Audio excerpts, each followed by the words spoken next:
Our next speaker is our president, Shirley Rowell, and she has a unique heroine in her family. It's grandmother Redbird. She was very popular in Native American group in Tampa. She was very devoted to the traditions of the Lakota Native American ways, even though she herself was a Cherokee Indian through and through. Shirley was involved with her in her last days, caring for her when she became wheelchair bound. Grandmother Redbird was very wise, compassionate, and direct to the point. She took Shirley under her wing and taught her a great deal. Shirley values that they were good friends right up until the end. Tonight, she's delivering a speech from Pathways Effective Coaching Plan, PATH. The title of her speech is Successful Mentoring. Shirley is sharing her experience as a protege, how mentoring helped her to grow as a speaker. It's all part of Toastmasters' vision for mentoring. Shirley Rowell, Successful Mentoring.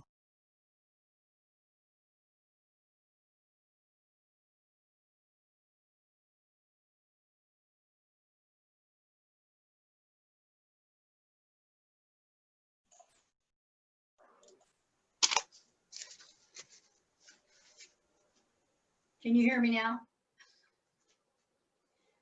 Behind every successful person, they have a mentor.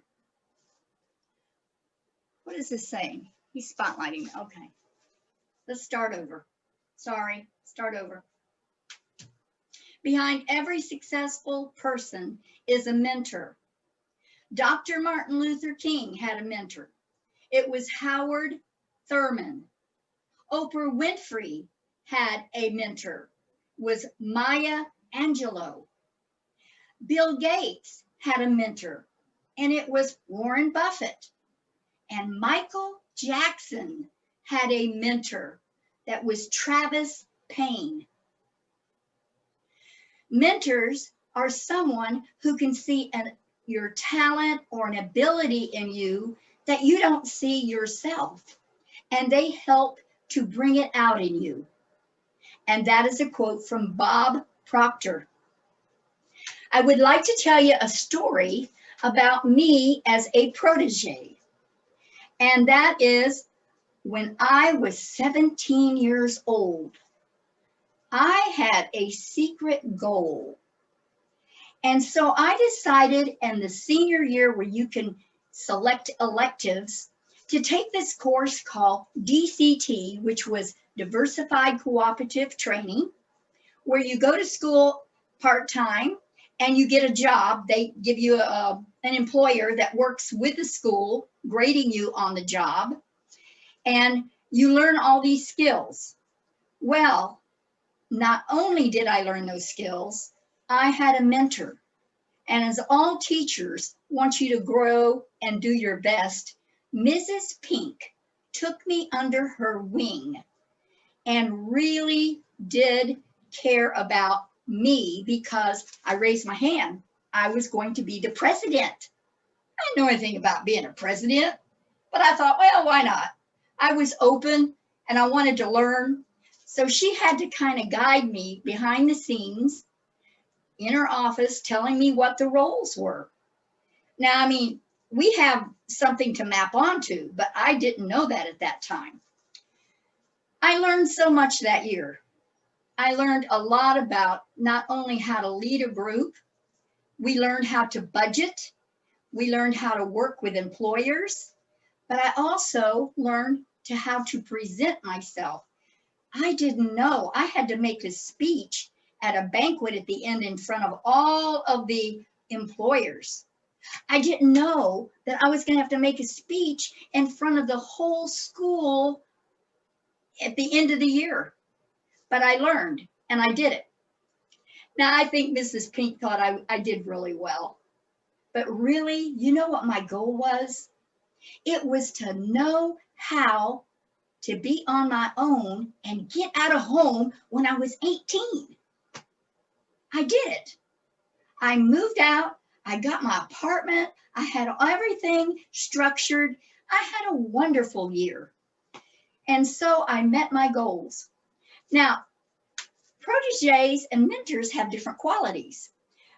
Proteges have to desire to learn. They want to be open for feedback, be committed, dependable, accountable, and mentors, they should be experienced, knowledgeable, positive, supportive, respectful, and caring. The biggest part is she cared about me. That made all the difference in the world. Now, Toastmasters, when you first come to Toastmasters, we assign, or you can choose, a mentor. And we use this as a quality of service where we can give back to you. So what is the difference, though, between a coach and a mentor? Now, everybody's got their different definition, but Toastmasters' definition is that a coach can help you with a short skill. They can teach you a role like general evaluator or grammarian. It's a short-term project. A mentor is more long. They take you and understand what it is you came here for. If you came here to be more confident, you don't do that in one session. So a mentor kind of like works with you. They listen, they care about you. So in this day and time, I think a lot of us don't even think we need someone, but you don't know the benefits that if you did have someone, so they can understand you and see where you're coming from. So a mentor's job is to listen to you, write down your goals, keep you on track, periodically check up with you. Don't wait for them to come and say, I have a question. No, check in with them. Make sure they're doing okay. Challenge them, give them feedback, encourage them. Help them see things that they don't see in themselves. We truly are better together because we do care about you. So I'd like to challenge you, if you do not have a mentor right now, you can ask Prima, our Vice President of Education, and she will tell you who can be a mentor for you, and you can choose. And they're usually a mentor for about 6 months at the time, but it helps you get along and much quicker. Now, if you also are a mentor, I would encourage you to check in with the ones, your proteges, and tell them how much you really care. Mr. Toastmaster.